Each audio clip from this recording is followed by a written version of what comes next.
ನಮಸ್ಕಾರ ವೀಕ್ಷಕರೇ, ಇಂದು ಆಗಸ್ಟ್ 15 ಗೊತ್ತಲ್ವಾ? ಗೃಹಲಕ್ಷ್ಮಿ ಯೋಜನೆಯ 11 ಮತ್ತು 12ನೇ ಕಂತಿನ ಹಣ ಇಂದು 12 ಜಿಲ್ಲೆಗಳಿಗೆ ಒಟ್ಟಿಗೆ 4,000 ಬಿಡುಗಡೆ ಆಗ್ತಾ ಇರುವಂಥದ್ದು. ಸೊ ಒಂದು 12 ಜಿಲ್ಲೆಗಳನ್ನು ನಾನು ನಿಮಗೆ ಒಂದೊಂದಾಗಿ ತಿಳಿಸ್ತಾ ಹೋಗ್ತೀನಿ, ನೀವು ತಿಳ್ಕೊಳ್ಳೇಬೇಕು. ಯಾಕಪ್ಪ ಅಂದರೆ ಒಂದು 12 ಜಿಲ್ಲೆಗಳಲ್ಲಿ ನಿಮ್ಮ ಜಿಲ್ಲೆನೂ ಕೂಡ ಆಗಿರ್ಬೋದು, ನಿಮ್ಮ ಖಾತೆಗೂ ಕೂಡ ಹಣ ಜಮಾ ಆಗ್ಬೋದಾಗಿರುತ್ತೆ. ನೀವು ಅನ್ಕೋಬಹುದು ಒಂದು ವಿಷಯ, ಇಲ್ಲಿ ಇವತ್ತು ಆ ಸೂಟಿ ಅಲ್ವಾ, ಇವತ್ತು ರಜಾ ಅಲ್ವಾ, ಯಾಕೆ ಇವತ್ತು ಹಣ ಬಿಡ್ತಾರೆ ಅಂತ ಹೇಳ್ತಾ ಇದ್ದಾರೆ ಅಂತ ಅನ್ಕೋಬಹುದು. ವೀಕ್ಷಕರ, ಒಂದು ಮಾತು ಹೇಳ್ತೀನಿ ಕೇಳಿ. ಇಲ್ಲಿ ಡಿಬಿಟಿದಿಂದ ಟ್ರೆಜರಿದಿಂದ ಡಿಬಿಟಿಗೆ ಪುಷ್ ಮಾಡಿದ ತಕ್ಷಣ ಬ್ಯಾಂಕ್ಗಳಿಂದ ಅಮೌಂಟು ನಿಮ್ಮ ಖಾತೆಗೆ ಯಾವಾಗ ಬೇಕಾದರೂ ಕೂಡ ಜಮಾ ಆಗ್ಬೋದು. ಆ ರೀತಿ ಪ್ರೊಸೆಸಿಂಗ್ ಇದೆ. ಇದು ನಿಮಗೆ ಮಧ್ಯರಾತ್ರಿನೂ ಕೂಡ ಹಣ ಜಮಾ ಆಗ್ಬೋದಾಗಿರುತ್ತೆ. ಸೊ ಆ ರೀತಿ ಪ್ರೊಸೆಸಿಂಗ್ ನಡೀತಾ ಇರುತ್ತೆ. ಅದಕ್ಕೆ ಗೃಹಲಕ್ಷ್ಮಿ ಯೋಜನೆ ಕಡೆಯಿಂದ ಡಿಬಿಟಿದಿಂದ ಟ್ರೆಜರಿಗೆ ಪುಷ್ ಮಾಡಿರ್ತಾರೆ. ಸೊ ಅದು ರಜಾ ದಿನಗಳಲ್ಲಿ ಕೂಡ ಅಮೌಂಟ್ ನಿಮ್ಮ ಖಾತೆಗೆ ಜಮಾ ಆಗ್ಬೋದಾಗಿರುತ್ತೆ. ಓಕೆನಾ? ಸೊ ಕ್ಲಾರಿಟಿ ಸಿಕ್ತಂತ ಅನ್ಕೋತೀನಿ. ಜೊತೆಗೆ ವೀಕ್ಷಕರೇ, ಎರಡು ಭರ್ಜರಿ ಗುಡ್ ನ್ಯೂಸ್ಗಳು ಕಾದಿರುವಂಥದ್ದು.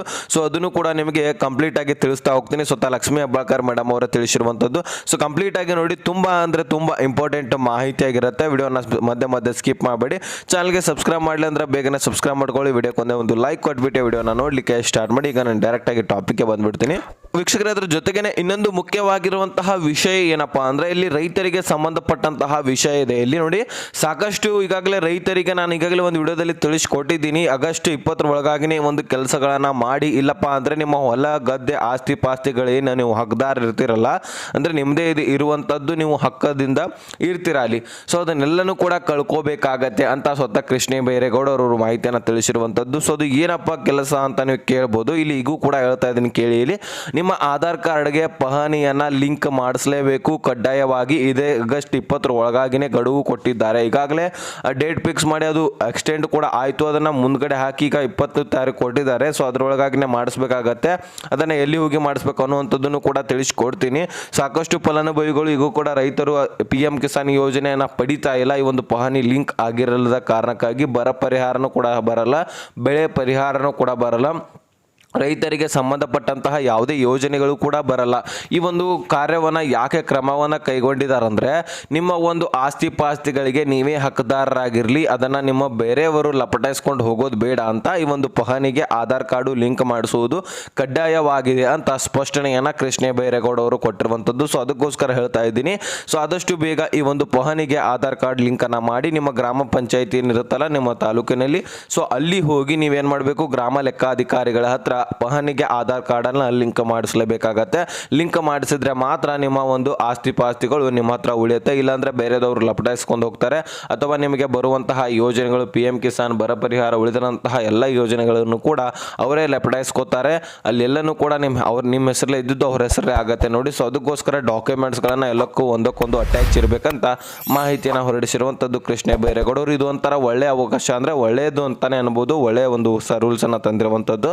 ಸೊ ಇದನ್ನು ಕಡ್ಡಾಯವಾಗಿ ಎಲ್ಲರೂ ಕೂಡ ಮಾಡಲೇಬೇಕಂತ ಗಡುವು ಕೊಟ್ಟಿದ್ದಾರೆ. ಸೊ ಅದಾದಮೇಲೆ ನೀವು ಹಣ ಕಟ್ಟಾದರೂ ಮಾಡಿಸ್ಬೋದು, ಇಲ್ಲ ಅಂದರೆ ಅದನ್ನು ಮಾಡಿಸೋದೇ ಬಂದ್ ಮಾಡಿಬಿಡುವುದು. ಈ ರೀತಿ ಒಂದು ಮಾಹಿತಿ ಬರ್ತಾ ಇರುವಂಥದ್ದು. ಅದನ್ನು ನಾನು ನಿಮಗೆ ಕ್ಲಾರಿಟಿ ಮಾಡಿದ್ದೀನಿ.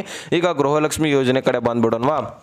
ಇಲ್ಲಿ ನೋಡಿ, ಸಾಕಷ್ಟು ಮಹಿಳಾ ಫಲಾನುಭವಿಗಳಿಗೆ 2,000 ರೂಪಾಯಿ ಜಮಾ ಆಗಿದ್ರೆ, ಇನ್ನು ಕೆಲವೊಂದಿಷ್ಟು ಫಲಾನುಭವಿಗಳಿಗೆ 4,000 ಹಣ ಜಮಾ ಆಗ್ಬೋದು. ಸೊ ಇನ್ನು ಕೆಲವೊಂದಿಷ್ಟು ಫಲಾನುಭವಿಗಳಿಗೆ 1 ರೂಪಾಯಿನೂ ಕೂಡ ಬಂದಿಲ್ಲ. ಒಂದು 11ನೇ ಕಂತಿನ ಹಣ ಕೂಡ ಜಮಾ ಆಗಿಲ್ಲ, 12ನೇ ಕಂತಿನ ಹಣ ಕೂಡ ಜಮಾ ಆಗಿಲ್ಲ. ಅದರೊಳಗೆ ನಿನ್ನೆ ಒಂದು ಅಪೀಲ್ ಮಾಡಿದೆ ನಾನು.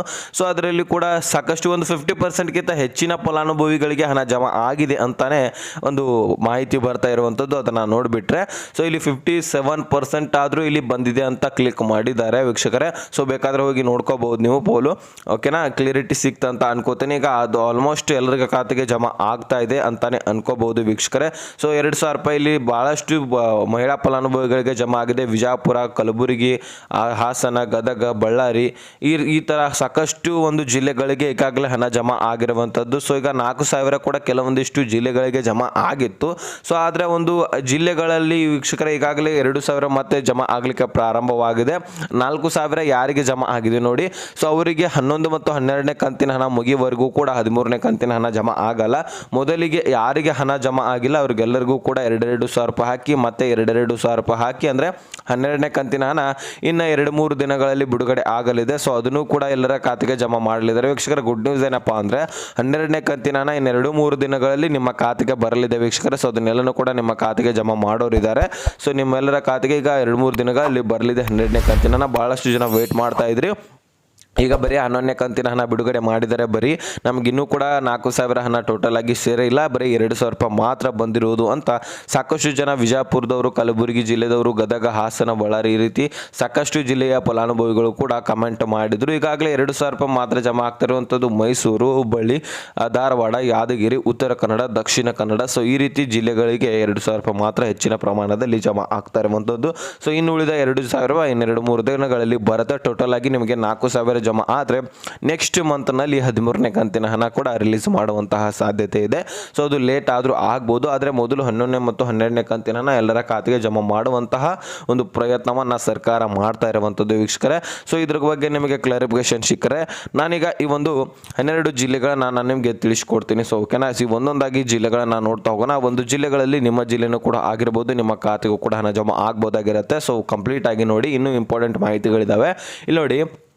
ಚಿಕ್ಕಮಗಳೂರು, ಶಿವಮೊಗ್ಗ, ರಾಯಚೂರು, ಚಿಕ್ಕಬಳ್ಳಾಪುರ, ಚಾಮರಾಜನಗರ, ಮೈಸೂರು, ವಿಜಯಪುರ, ಬೀದರ್ ಹಾಗೂ ಮಂಡ್ಯ, ಕೊಪ್ಪಳ, ಬೆಳಗಾವಿ, ಬೆಂಗಳೂರು ನಗರ, ಬೆಂಗಳೂರು ಗ್ರಾಮಾಂತರ. ಸೊ ಇಷ್ಟು ಜಿಲ್ಲೆಗಳಿಗೆ ಹಣ ರಿಲೀಸ್ ಆಗ್ತಾ ಇರುವಂಥದ್ದು. ಸೊ ಈ ಒಂದು ಜಿಲ್ಲೆಯಲ್ಲಿ ನಿಮ್ಮ ಜಿಲ್ಲೆನೂ ಕೂಡ ಆಗಿದ್ರೆ ನಿಮ್ಮ ಖಾತೆಗೂ ಕೂಡ ಹಣ ಜಮಾ ಆಗ್ಬೋದಾಗಿರುತ್ತೆ ಇವತ್ತು. ಸೊ ಡೆಫಿನೆಟ್ಲಿ 100% ಜಮಾ ಆಗುವಂತಹ ಚಾನ್ಸಸ್ ಇರುತ್ತೆ. ಸೊ ಯಾರಿಗೆ ಬೇಕಾದರೂ ಕೂಡ ಸ್ಪ್ರೆಡ್ ಆಗುತ್ತೆ ಆ ಒಂದು ಹಣ, ಯಾರಿಗೆ ಬೇಕಾದರೂ ಕೂಡ ಯಾವ ಕ್ಷಣದಲ್ಲಿ ಕೂಡ ಜಮಾ ಆಗುವಂತಹ ಚಾನ್ಸಸ್ ಇರುತ್ತೆ.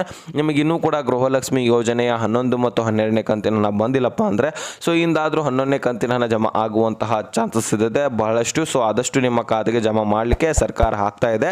ಸೊ ನಿಮ್ಮ ಖಾತೆಗೆ ಜಮಾ ಆಗಿದ್ರೆ ಈಗಾಗಲೇ ಕಮೆಂಟ್ ಮುಖಾಂತರ ತಿಳಿಸಿ ಜಮಾ ಆಗಿದೆ ಅಂತ, ಇಲ್ಲ ಅಂದರೂ ಸಹಿತ ಇಲ್ಲ ಅಂತ ತಿಳಿಸಿ. ಯಾಕಂದರೆ ಯಾರ್ಯಾರಿಗೆ ಜಮಾ ಆಗ್ತಾ ಇದೆ, ಯಾರ್ಯಾರಿಗೆ ಇಲ್ಲ ಅನ್ನುವಂಥದ್ದು ಸೊ ನಮಗೂ ಕೂಡ ಗೊತ್ತಾಗಬೇಕಾಗತ್ತೆ ವೀಕ್ಷಕರೇ. ಸೊ ಅದಕ್ಕೋಸ್ಕರ ನಮಗೆ ಕ್ಲಿಯರಿಟಿ ಸಿಕ್ಕರೆ ನಾವು ಅವ್ರ ಕಡೆ ಏನೇನು ಬರ್ತಾ ಇದೆ ಮಾಹಿತಿ ಅನ್ನೋದು ಸೊ ಕಂಪೇರ್ ಮಾಡಿ ನೋಡಿಕೊಂಡು ಏನೇನಿದೆ ಮಾಹಿತಿ ಅನ್ನುವಂಥದ್ದನ್ನು ನಮಗೆ ತಿಳಿಸ್ಕೊಡ್ಲಿಕ್ಕೆ ನಮಗೂ ಕೂಡ ಸಹಾಯ ಆಗುತ್ತೆ. ಸೊ ಅದಕ್ಕೋಸ್ಕರ ಕಮೆಂಟ್ ನಿಮ್ಮ ಬಹಳಷ್ಟು ಮುಖ್ಯವಾಗಿರುವಂಥದ್ದು. ಕಮೆಂಟ್ ಮುಖಾಂತರ ತಿಳಿಸಿ.